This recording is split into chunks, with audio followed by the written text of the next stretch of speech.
So friends Shahrukh Khan মহিমা চৌধুরী পরদেশ মুভির কিছু interesting unknown fact আমি ভিডিও লাস্টে শেয়ার করব। খুবই ইন্টারেস্টিং, স্কিপ না করে ভিডিওটা পারলে পুরো দেখো, আশা করছি তোমাদের ভালো লাগবে। তার সাথে সাথে এই সিনেমা বাজেট কত, বক্স অফিসে কত কালেকশন করেছিল, বক্স অফিসে কি ওয়ার্ডিং এনেছিল তাও শেয়ার করব। আর পার্সোনালি এই সিনেমাটা আমার কেমন হয়েছে তাও শেয়ার করব। তো ভিডিওটা পুরো দেখো, আর ভালো লাগলে একটা লাইক করে দিয়ে যেও। তো friends welcome back to my channel. আজ হচ্ছে 9 আগস্ট 2025 শনিবার, অফিস ছুটি কেননা রক্ষাবন্ধন, আর ওয়েদার ভালো। আর এই সবার মাঝখানে আমি ভিডিওটা শ্যুট করছি। এখন ঘুরতে বাজে হচ্ছে 11:25। তো ফ্রেন্ডস পরদেশ আজ থেকে 28 বছর আগে 1997 8 আগস্ট রিলিজ করেছিল।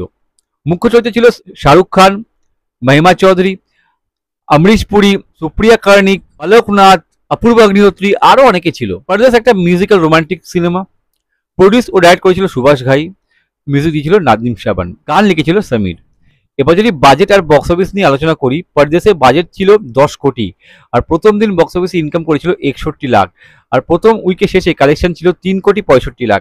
আর এই সিনেমাটার overall net India life time collection ছিল 22,83,00,000। বক্স অফিসে সুপার হিট হয়েছিল। স্ক্রিনশট দেওয়া আছে, পজ করে তোমরা ডেটা চেক করতে পারো।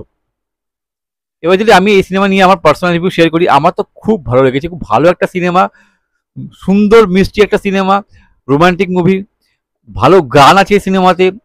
আর ভালোবাসার যে অ্যাঙ্গেলটা আছে এটি অন্যরকমভাবে দেখানো হয়েছে, ইউনিকভাবে দেখানো হয়েছে, যা দেখতে বেশ ভালো লাগে। আর দেশ পরদেশের সিন, অনেক এমন সিন আছে যেগুলো দেখতে খুবই ভালো লাগে। যেরকম শাহরুখ খান যে ক্যারেক্টারটা প্লে করছে তার নাম হচ্ছে এখানে অর্জুন। সে আমেরিকা থেকে আসে পাঞ্জাবে। অ্যাকচুয়ালি তার বাবা মানে নিজের ছেলে না, তাকে মানুষ করেছে। সে রয়েছে অমরিশ পুরী। তার অমরিশ পুরী নিজের যে ছেলে অপূর্ব অগ্নিহোত্রী যে পার্টটা প্লে করছে, তার বিয়ে তার বন্ধুর মেয়ে মানে গঙ্গার সাথে দেবে, মানে মহিমা চৌধুরী যে পার্টটা প্লে করছে সেই হিসেবেই আগে শাহরুখ খানকে পাঠায়। এবার ওই যে মাহলে শাহরুখ খান যে আসে ওদের গ্রামে আসে, ওদের সাথে যেভাবে একসাথে হয়ে যায়, মিলে যায়, ওই যে পরিবারের পারিবারিক যে মাহলটা আছে, ওই মুহূর্তগুলো বেশ ভালো লাগে। আবার যখন নাকি গঙ্গাকে বিদেশে নিয়ে যায়, ওই সময় যখন নাকি গঙ্গা একা একা ফিল করে, এক বন্ধু খোঁজে, তখন যখন নাকি অর্জুন ওর পাশে এসে দাঁড়ায়, ভরসা পায়, ওই যে কিছু কিছু মুহূর্ত আছে না সিনেমাতে, এত সুন্দর লাগে দেখতে, মনের মধ্যে জায়গা করে নেয়। পারফরমেন্স এই সিনেমার সব থেকে মেন জিনিস, যেখানে শাহরুখ খান অসাধারণ কাজ করেছে, আউটস্ট্যান্ডিং পারফরমেন্স শাহরুখ খানের এই সিনেমাতে। মহিমা চৌধুরী প্রথম সিনেমা, কিন্তু কেউ বলবে না যে তার প্রথম সিনেমা, এত ভালো কাজ করেছে, এত ভালো অভিনয় করেছে। অপূর্ব অগ্নিহোত্রী প্রথম সিনেমা, ভালো কাজ করেছে। অমরিশ পুরী ভালো অভিনয় করেছে। আরও যারা যারা ছিল প্রত্যেকে নিজ নিজ জায়গায় ভালো কাজ করেছে। শাহরুখ খানের সাথে মহিমা চৌধুরীর কেমিস্ট্রি বেশ ভালো ছিল এই সিনেমাতে। আর সবথেকে যে প্লাস পয়েন্ট এই সিনেমা, সেটা হচ্ছে এই সিনেমার গানগুলো, এত সুন্দর গানগুলো, এখনও গানগুলো শুনতে বেশ ভালো লাগে। মেলোডিয়াস গান, নাদিম শাবানের মিউজিক, বিদেশের লোকেশনগুলো বেশ ভালো দেখানো হয়েছে, ভালো লেগেছে দেখতে। সব মিলিয়ে ভালো একটা রোমান্টিক মুভি।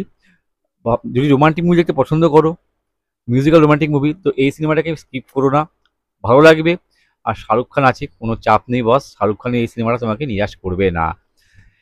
তো ফ্রেন্ডস এবার কিছু ইন্টারেস্টিং আননোন ফ্যাক্ট। এই সিনেমা যখন স্ক্রিপ্ট লিখছিল সুভাষ ঘাই, তখন মাথায় ছিল মাধুরী দীক্ষিতের নাম। মাধুরী দীক্ষিতকে মাথায় রেখেই স্ক্রিপ্টটা লিখেছিল, কিন্তু মাধুরী দীক্ষিত রোলটা করতে পারেনি। তারপরে এই রোলটা অফার করা হয় জুহি চাওলাকে। জুহি চাওলা রোলটা করতে পারেনি, ফাইনালি মহিমা চৌধুরী এই সিনেমাতে কাস্ট হয়।